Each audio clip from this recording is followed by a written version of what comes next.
Kumain ka na ba? Thank you.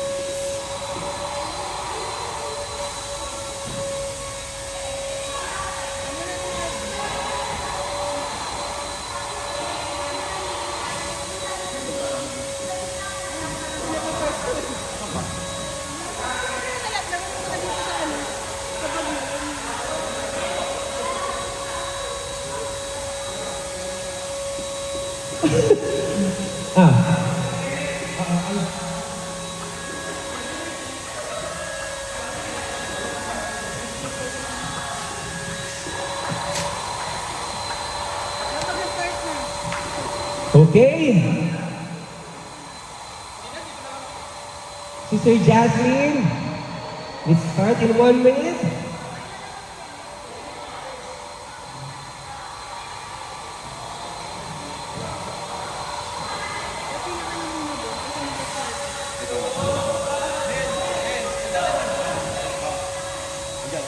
Sister Jasmine, are you ready?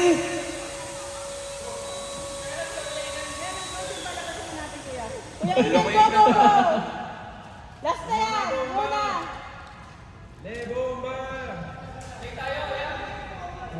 Oo, kailangan natin ano? Yung? Oo nga, wala pa pala mo. Matiklar. Oo. Sige. Basta give me a sign, okay na? Okay, Janina? Rolling? Rolling! Okay! Welcome to this year's Snap Church Sports Fest 2026! To start off, let's call on the Green Team, Limitless Rockers!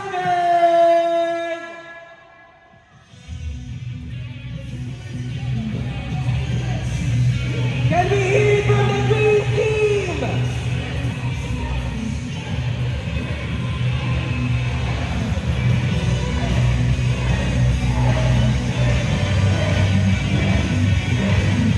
Next in line will be the red team, the Fearless Force.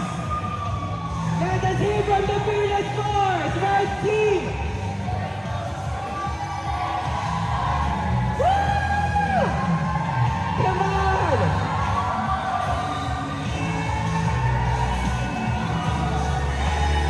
Come on, red team, again! The last but definitely not the least, blue team, the light patrol.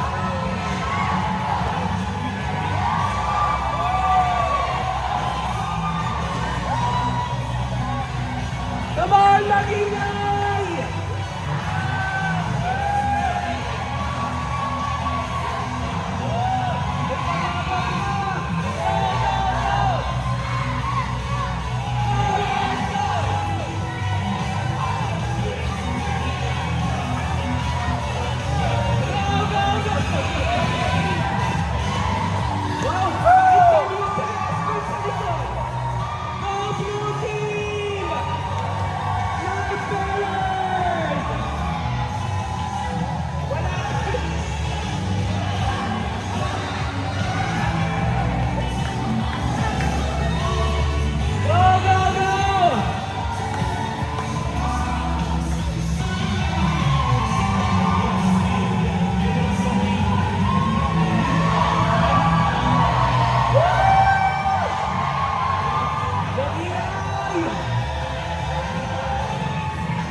A blessed morning to each and everyone and welcome to our Sports Fest 2026! Okay, before we begin our activity or event this morning, may I call on Pastor Ruel to lead us in our opening prayer. God bless you, Pastor Ruel.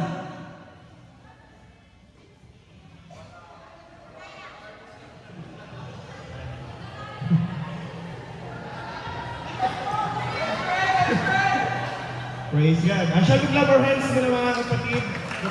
Panginoon.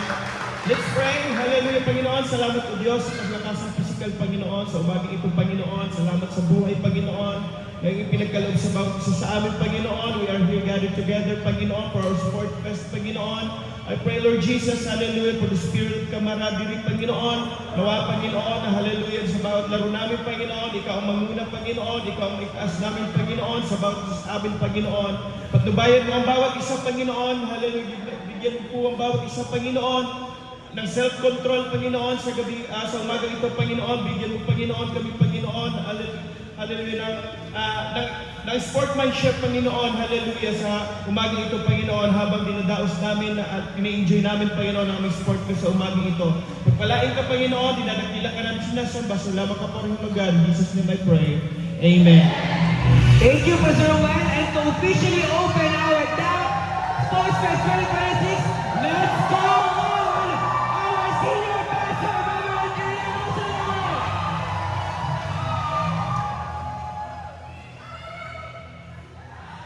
Good morning to everyone. Una sa lahat, mga kapatid, nagpapasalamat ako sa ating Panginoon and that we have this kind of church activities in another setup, mga kapatid, na kung saan ay we're going to enjoy the fellowship of one another. Remember, mga kapatid, we call it DAP Church Sports Fellowship. This is not a tournament.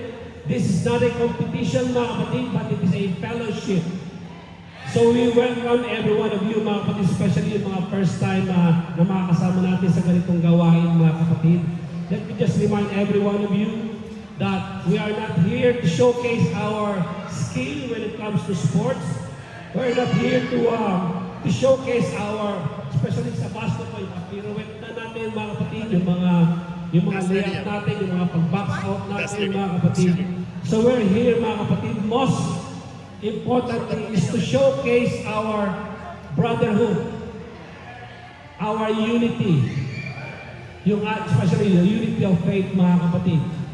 Now, it's not about winning, it's not about trophies, it's not about medals, mga kapatid, but it's about showing our brotherly love to one another, mga kapatid.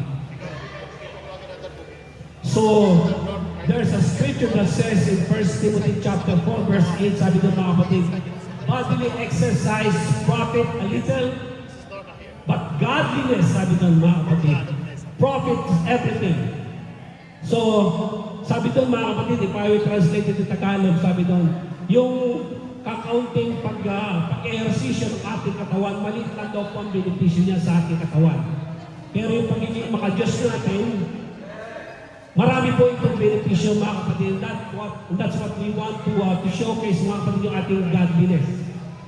So, remember, mga kapatid, we have been in this faith, we have been in this church, mga kapatid, for so many years. And we don't want to let, just because of one game, one instant, mga kapatid, ay mawawala yung ating pagtutulingan bilang magkakapatid. So I admonish especially yung mga first time na makakasama namin, when it comes especially to physical game, mga basketball, let's try to avoid being rugged, mga kapatid. Let's try to avoid being masyadong